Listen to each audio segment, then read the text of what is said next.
guys, welcome back to my channel. In today's video, I have a really special recipe for you guys, and this one has been highly requested ever since I started my channel.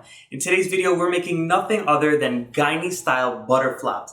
Now these bad boys are super fluffy, they're buttery, they're rich, and they're absolutely amazing. Now if you guys are not familiar with what butterflaps are, they're basically a piece of dough very similar to tennis rolls or flatbread, and it's rolled out, lathered with butter, and it's layered into like a triangle shape as you guys see here, and they're baked to golden perfection. Now for any of my Jamaican followers out there, if you know what cocoa bread is, that you usually stuff your beef patty inside and eat that, this is very similar to cocoa bread. If anything, I think it's a little more fluffy. Go ahead and leave something in the comments down below if you guys know any of the differences between Guyanese butterflap and Jamaican cocoa bread. But nonetheless, I hope you guys enjoyed this recipe today. It's very quick, very simple, minimal ingredients, and you guys are gonna love it. So let's get into it. The first thing we're gonna do when making the butterflaps is to start by blooming or activating our yeast. So in a large measuring cup or a bowl or whatever you wish, I'm adding in a cup of warm milk. You need to make sure the milk is about 110 degrees Fahrenheit. Somewhere around there is good and it's warm enough for that yeast to activate. And right into that milk, we're gonna be going in with our dry active yeast. Now, if you wanted to use the rapid rise yeast, you can also use that. There's not really much of a difference. Go ahead and prepare it the same exact way.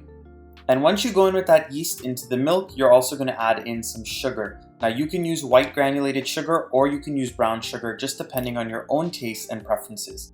And you're also going to give it a really good stir, just so this way everything is mixed up with the milk very well. And then we're going to cover this and allow it to sit for about 10 to 15 minutes or until it is frothy and grows in size a little bit. Now I'm going to be using my stand mixer today just because I want to make my life a little bit easier, but if you wanted to mix this by hand, feel free to do so as well. So into the stand mixer, I'm going to be going in with my all-purpose flour. And if you did not want to use just all-purpose flour, you can actually mix this with whole wheat flour and all-purpose flour just to make it a little bit more healthy. And I'm also going to be going in with some salt, and of course this is salt to taste. I will leave all of my ingredients and measurements in the description box down below this video. All you have to click is right below the video, click on that drop down menu, and you're going to see all of the ingredients and the proper measurements so you can use them to put this recipe together. And at this point, we're just going to give the flour and the salt a mix so this way everything is well combined.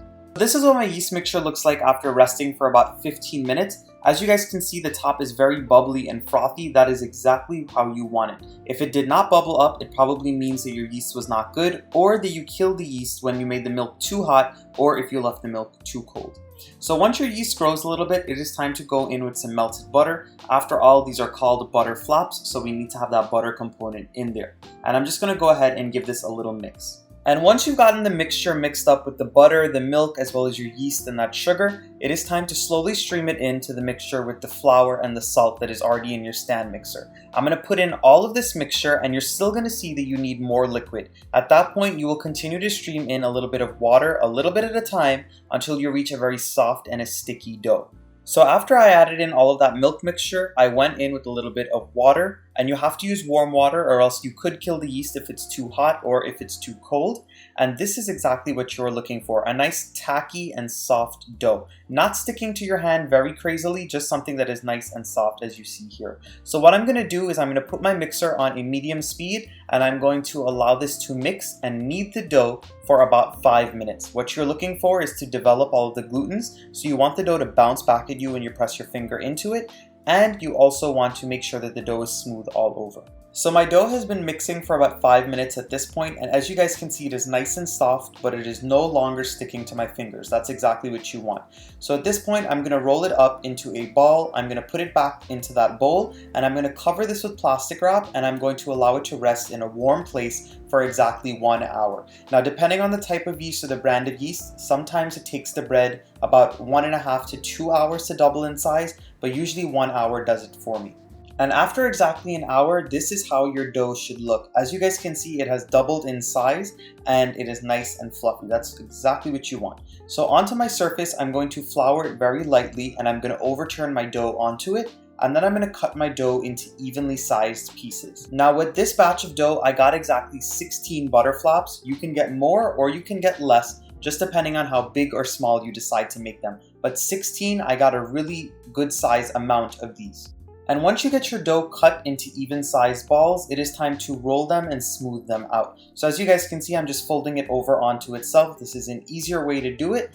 And then you just tuck it in and that is good to go. They don't have to be absolutely perfect, but you do want them to be somewhat round and smooth, so this way it's easier when you go to roll them out and lather them with the butter on the inside. Now the next step is to roll out the pieces of dough and fill them with the butter. So all I have is some salted butter that I have softened up in the microwave just a little bit. You don't want it to be melted and you do not want it to be very, very rock hard, and I'm going to set that to the side. What I'm going to do is I'm going to roll out one of my pieces of dough until I get it to about a 1/4 of an inch thickness, not too thin and not too thick. And once I get it to that 1/4 of an inch thickness, I'm going to lather it with about 2 teaspoons of that salted butter. Now basically you're going to put a thin layer all around and slather it all the way throughout the ends. And once you lather it with butter, you're going to fold it in half, and then you're going to fold it in half again until you get a triangle shape as you see here. Once you get this shape, you're also going to press down on the edges really, really well, so this way the butter doesn't seep out and it doesn't open up in the oven. I just wanted to show you guys again how we fill one of these just in case you didn't get it the first time. You want to flour your surface just a little bit. You're going to take one of your balls of dough and you're going to begin to roll it out very well into a 1/4 inch round. And once you get it rolled out, you're going to slather it with butter on this first side. And once you slather it with butter, you're going to fold it in half. And then if you wanted to, you can slather one of the sides with butter once again. And then you're going to fold it in half again, and you're going to pinch down the edges very, very well. As you guys can see here, I've prepared all of my butter flaps. All of them are nice and folded up. What I'm going to do now is cover them with a kitchen towel and leave them to rest for about another 45 minutes to an hour, or just until they begin to double in size once again. After they double in size, you're going to pop them into a 350-degree oven for about 15 to 20 minutes, or until they puff up really well and they are nice and golden brown on the outside. So after about 20 minutes of baking, these are what my butter flaps look like. They've come out of the oven, they're perfectly golden brown on the outside, and they're nice and soft. Once they come out of the oven, you need to lather them very, very well with some salted butter once again. Once you guys keep lathering it with the butter, this is going to give it that signature butter flap taste and texture. So I'm going to continue rubbing all of these with the butter, and I'm going to allow them to cool for about 10 to 15 minutes, just a little bit, and then I can break into it and show you guys what it looks like. Alright guys, so all of my butter flaps are done. They're nice and golden brown and hot, fresh out of the oven. After you lather them with that butter, you just want to let them sit for about 5 to 10 minutes so they cool down a bit, and then you can go ahead and serve. Now if you wanted to, you can put a beef patty inside, you can eat that. You can also eat it plain, you can put even more butter on the inside and eat it, or you can even put some cheese on the inside. But today, these are delicious as is, so I'm just gonna bite into one as it is. They're super fluffy, they're golden brown on the outside, and they're really, really, really soft. So I'm gonna break into one, and I'm gonna show you guys what it looks like on the inside. And just look at how fluffy that is, guys. Now, of course, you can make these as thick as you want, you can make them as thin as you want, whatever shape you want, even if you wanted to roll it a different way. But this right here is the traditional butter flap shape that we all know and we all love. So I'm gonna go ahead and give this a try for you guys. I'm gonna break off a piece. This bread is absolutely delicious, guys. Super soft, super fluffy. Make sure you guys don't overbake it or else it will be dry. And this right here, one of my favorite. So if you awesome people enjoyed this video today, please don't forget to give this video a nice big thumbs up. Subscribe to my channel if you are not subscribed yet. Make sure you come on over and join the Matthew's Guyanese Cooking family. And of course, drop those comments down below. Let me know if you were one of the people who requested this recipe, because if you are, you're in for a great one. I hope you guys give it a try. Bye everyone.